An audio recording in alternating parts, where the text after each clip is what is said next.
इस बीच दुश्मनों को बेहद कम बजट में हराने का ईरान का दावा। आईआरजीसी के डिप्टी चीफ मुस्तफा इजादी का दावा, दुश्मन के 1% खर्च में जीती 40 दिनों की जंग। विलायत फकी व्यवस्था के तहत मिली जीत।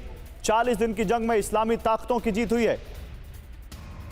देखिए, तो अब दुश्मन पर जीत हासिल की हमने और बहुत कम पैसे में हासिल की है, क्योंकि ईरान की अर्थव्यवस्था हम सबको मालूम है बहुत ज्यादा चरमराई हुई है। तो यहां वो अपनी पब्लिक को यह भी बताते हुए कि हमने ज्यादा पैसा खर्च नहीं किया इस जंग पे। दुश्मन पर सस्ते में जीत हासिल करने का दावा। अमेरिका और इजरायल के भारी सैन्य खर्च पर ईरान का दावा। दुश्मन के मुकाबले सिर्फ 1% खर्च पर हमने जीत हासिल की। 40 दिनों के भीषण युद्ध में मिली रणनीतिक कामयाबी। IRGC chief deputy chief Mustafa Izadi का बड़ा दावा। उन्होंने कहा है वलायत फकी मॉडल से युद्ध संचालन हमने किया है। इस बीच ईरान में फिर बढ़ सकता है विरोध प्रदर्शन। रिपोर्ट कह रही है ईरान पर बढ़ते घरेलू दबाव का खतरा है। शायद इसीलिए यह स्टेटमेंट आया है, क्योंकि ईरान में महंगाई बहुत बढ़ रही है। ईरान में 80% से ज्यादा महंगाई बढ़ गई है। ईरान को करना पड़ सकता है बेतहाशा महंगाई का सामना। अमेरिकी प्रतिबंधों से ईरान में बिगड़ सकते हैं हालात। ईरानी अधिकारियों के हवाले से रॉयटर्स की रिपोर्ट है ये। तो अमेरिकी प्रतिबंध से ईरान में टेंशन बढ़ती हुई। ईरान में फिर से विरोध प्रदर्शन बढ़ने की आशंका है। ईरान में महंगाई बढ़ने और ऊर्जा की कमी का खतरा है। 3 ईरानी अधिकारियों ने ईरान में घरेलू दबाव बढ़ने की चेतावनी दी है। जुलाई में महंगाई दर 66% तक पहुंची।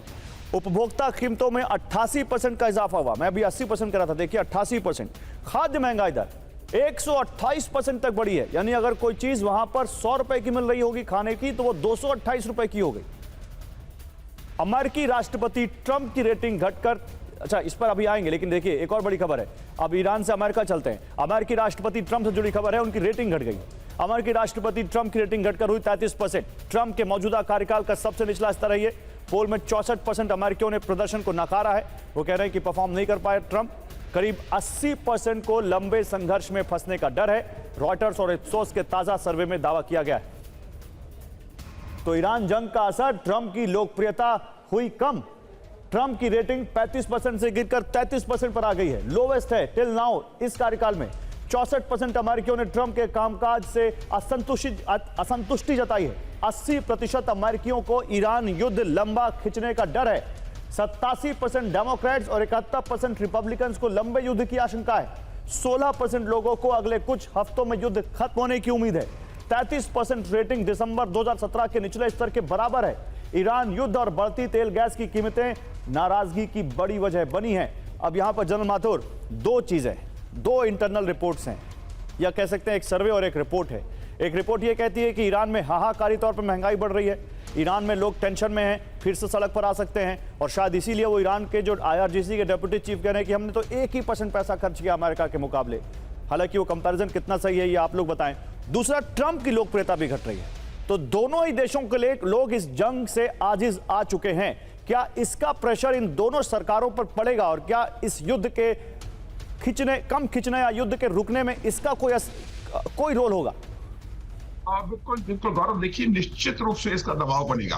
आज अमेरिका के ऊपर भी इसी चीज का दबाव लगातार बनता चला जा रहा है। और दूसरा जो ईरान के ऊपर है, आप देखिए जो जनवरी में प्रदर्शन हुए थे, दिसंबर के अंत में और जनवरी में प्रदर्शन ईरान में हुए थे, उसकी वजह महंगाई, बेरोजगारी और इस प्रकार की भुखमरी का हालात थे। और वही के वही हालात 50 गुना ज्यादा बढ़ करके आज की परिस्थिति में वहां पर हैं। आप देखिएगा कि जब हम बात कर रहे थे न्यूक्लियर ऑप्शन की आवश्यकता अब उनको पड़ेगी नहीं अगर वो अपना इकोनॉमिक ब्लॉकेड ईरान का और ज्यादा बढ़ा दें। नॉर्थ से जो कैस्पियन सागर से उनके पास रसद पहुंच रही है, उसको भी ब्लॉक करने की कोशिश करें। मेरा कहने का अर्थ यह है कि अगर ईरान को इकोनॉमिकली दबाया जाए तो आपको बेहतर रिजल्ट मिल सकते हैं। और ये बात आज बाहर निकल करके आ रही है।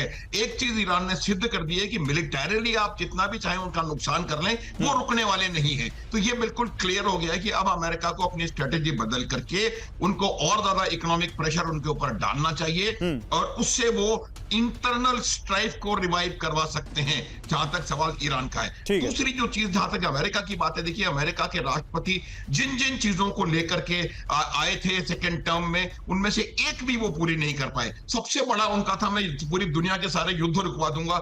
इसलिए इस टर्म में आकर के अमेरिका ने खुद डायरेक्टली 8 कंट्रीज पर हमला किया है। बाकी देशों की तो बात छोड़ दीजिए, 8 हमले उन्होंने खुद किए। सीरिया हो, अल्जीरिया हो, नाइजीरिया हो, वेनेजुएला हो, कोई भी हो। पहली बात। दूसरी बात, जो उनकी इकोनॉमिक पॉलिसीज भी रही, उसका जो बैकलैश अमेरिका में देखने को मिला, जो टैरिफ पॉलिसी का इकोनॉमिक बैकलैश अमेरिका के जी। अंदर रहा, जी। वो भी बहुत ज्यादा उनके लिए उनकी रेटिंग को कम चलिए अब करने देखते हैं इसमें आगे क्या होता है, फिर उसने। उनकी जनता क्या मिड टर्म में इसका जवाब उनको देगी। लेकिन इसी बीच देखिए फिर से कवर स्टोरी हम चेंज करते हैं। एक बार फिर से आइए पीसीआर दिखाइए इस रबिक वॉल पर। हमारी कवर स्टोरी फिर से चेंज हो रही है। हॉर्मुज जंग में एक नेटो एक्सक्लेमेशन है, यानी क्या हॉर्मुज जंग में वाकई नेटो आ रहा है और पश्चिम एशिया में हाई अलर्ट। आप समझिए इस बात को, क्यों हम ये कह रहे हैं।